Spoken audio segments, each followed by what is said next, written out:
up, fellas? How goes it? It goes well, man. How about you guys? Another day in paradise. Doing the next right thing, man. Amen, man. Fellas, I'm Justin Higgins with Limitless Video Productions. Just came out to spend time with you, create friendships. You know, it's not about anything else, but also sharing stories for awareness and advocation to empower other people to understand things more clearly in life. So I want to thank you for your time, man. Thank you for at least taking a moment to realize that we're not just street trash. Well, you're not, so you're welcome. Gentlemen, what is your full name, please? My name is Troy Henderson. My name's Russell Matt Karter. How old are you, sir? I'm 34. I'll be 38 in August. Are either of you gentlemen married, or do you have children? No kids, no old lady, just out here doing the thing. I'm still a kid myself. What are your worldviews or your religious beliefs? I'm open mind. You know, God just supports everything good. Loving one another, supporting one another, positive action, positive influence. You know, there's not really any, set, definition to it. It's just good and positive and supporting each other. See, I keep it kind of simple. I consider myself a bit of a universalist. The universe will always provide exactly what it needs to provide when I need it. There's been times that I've had hundreds of dollars in my pocket and have not been able to do anything. And there's been times that I've had a couple quarters in my pocket and I lived hood rich. So the universe has always given me exactly what I needed, and I try to accept that to the best of my ability. Fellas, do you consider yourself homeless? No, I know would be classified as homeless in many circles, but this is my home planet, so can't be homeless. No, I'm never homeless. I'm always exactly where I need to be. The universe puts me exactly where I need to be.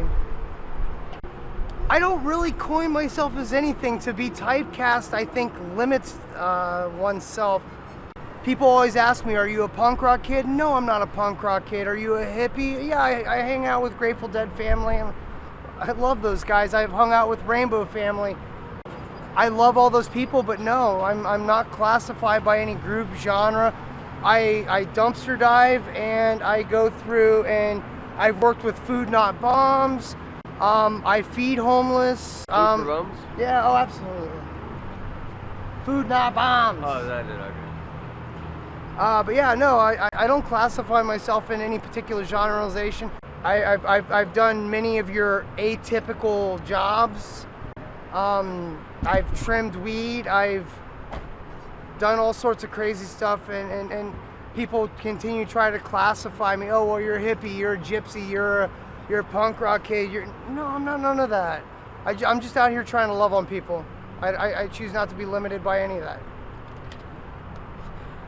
I don't know what I'd be classified as. I'm just a person, like to help as much as I can, be there to listen to people, which I feel like is, one of the hardest things to find, is someone to actually listen and put thought into what someone is saying and respond, with positive influence in mind. A true listener, I feel like for me, is very difficult to find, so I'd like to be one. What? A listener. What? Huh? Exactly. Let me ask, what are your opinions of the shelters? Do you sleep in the shelters? No, not often. I'm in inclement weather, I will check into one. I've seen that Ohio has many cities now where you have to go through a process called hotline and, make arrangements to stay in the shelter. They put you on a waiting list, things like that. So, it's getting more and more difficult to find yourself a shelter just for a night to stay in. Many of them, it's like you have to kind of,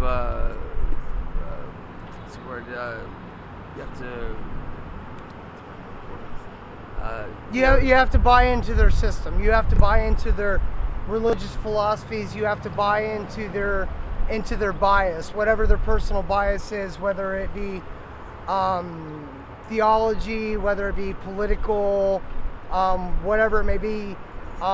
You essentially, you almost have to, for lack of a better word, sell your own personal soul to be eligible for their shelter system. There are many places that use someone's hunger or need for shelter as a way to force their religious beliefs on you. In places you have to listen to a 30-minute sermon or a 45-minute sermon to have breakfast, a 30-minute sermon, 45-minute sermon to have lunch, to have dinner. To even be able to have your bed at night. To have a bed at night, you have to attend a church service, which, I have nothing against anyone's religious beliefs, but using someone's hunger, as, leverage to make them listen. I don't believe that's right, and it's really doesn't go with, religion itself. It's not supposed to be judgmental, not supposed to be forced on someone. Someone that's hungry, they're gonna listen to it. It's like, I'm hungry. So yes, I will listen to it, and I feel like it's being forced. Being forced into listening to it. And I don't think that's right. I had a spot in Florida where I had to receive communion in order to get a spot on the floor. What? It wasn't forced, it was suggested. Okay. What are some experiences in the shelter? Do you consider the shelters a safe place? To a certain degree, but there are thieves. I've been in some shelters where it's a jail, where people are openly using drugs and drinking. They're under the influence of alcohol. They're under the influence of one mind-altering substance or another, which creates, a dangerous situation. Like I said, it's because a lot of people are fresh out of prison, and they're still maintaining the prison mentality, where they will take things from you if they have a chance. They'll, steal things if you leave them, if you leave them unattended, they'll steal them from you, they'll take them from you. The potential for violence is, in some places much larger than others, but... Is the potential for violence more so in the shelter than it is for you to sleep out in the street? Sometimes. Sometimes. So I've worked for a fair amount of 501(c)(3)s as well. There's a lot of people that don't know. Nonprofit organizations. And with that being stated, there was one in particular that I was working with in California, in Southern California. I'm not going to name names, but it was the specific purpose was to help out with homeless youth, specifically runaways. And I was able to expose on the inside of it that there were organizers that were stealing checks that were being sent from family members of said runaways. And when I brought that information to higher ups in the affiliation, it was overlooked, and I was told that I needed to mind my own business. So yes, there is a lot of violence amongst the homeless. There is a lot of thievery. There is a lot of looking out for oneself.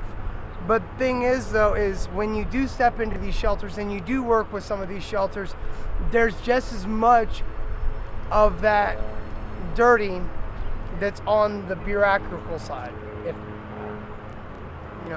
So it's a lot of times, theoretically, but there's just as much on that side of it, the people who actually are receiving the paychecks, the people who are actually supposed to be doing the next right thing, the people who are supposed to be doing the good, that are as dirty, if not more dirty, than the people who are on the streets. They're using it to take advantage of people, because a lot of people that are in shelters suffer from one mental illness or another, and the selfishness and self-centeredness that is, increasing here in the United States population along with the world. I can only speak to the United States because this is where I'm from.